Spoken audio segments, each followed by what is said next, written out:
महानगरपालिका का मेहरबान आहे? रायगडाच्या इथे अमित शहांचा दौरा आहे, अजूनही तिकडच्या पालकमंत्रीचा तिढा सुटलेला नाहीये. तर काळजी करू नका.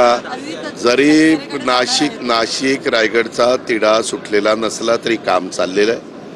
आम्ही मला म्हणजे मुख्यमंत्र्यांनी स्वतः लक्ष घालून तिथला जिल्हा नियोजनचं काय जो काही त्यांचं बजेट असतं ते आम्ही दिलेलं आहे, निधी दिलेला आहे, दोन्हीकडे निधी वाढवलेला आहे. 22,000 कोटी रुपयाची सगळीकडे तरतूद केलेली आहे. सुटेल, थोडासा धीर धरा, धीरे धीरे.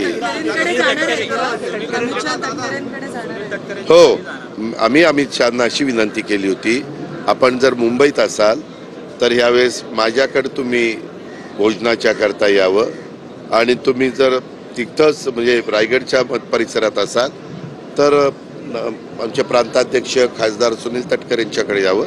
तर त्यांनी तिथंच ते असल्यामुळं, कारण मला मुंबईतनं आले असते तर मग मी त्यांना विनंती केलेली होती, परंतु ते पुण्यावरून जाणार असल्यामुळं आता सुनील तटकरे यांच्याकडं तटकरे साहेबांनी अमित भाईंना निमंत्रण केलेलं आहे, CMला, दोन्ही DCMला, नंतर त्या भागातले मंत्री या नात्याने आमचे गोगावले साहेबांना, त्याच्यानंतर उदय सामंत साहेबांना, असं सगळ्यांना निमंत्रित केलेलं आहे आणि भोजनाचा कार्यक्रम होईल.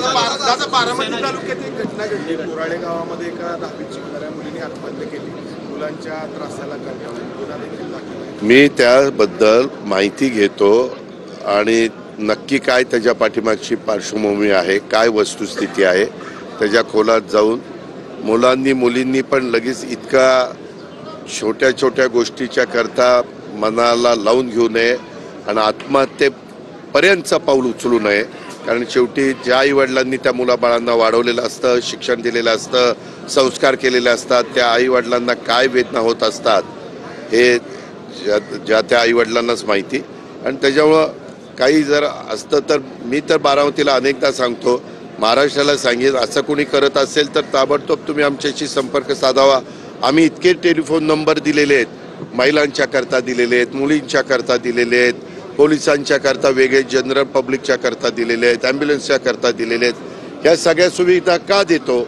का तर कायदा सुव्यवस्था चांगली राहावी, प्रत्येकाला इथं सुरक्षित वाटलं पाहिजे, अशा पद्धतीनं आमची पोलीस यंत्रणा काम करत असते. आणि ते काम करताना त्यांना जे काही इन्फ्रास्ट्रक्चर तयार करून द्यायचं असतं ते करण्याचं काम सरकार करत असतं.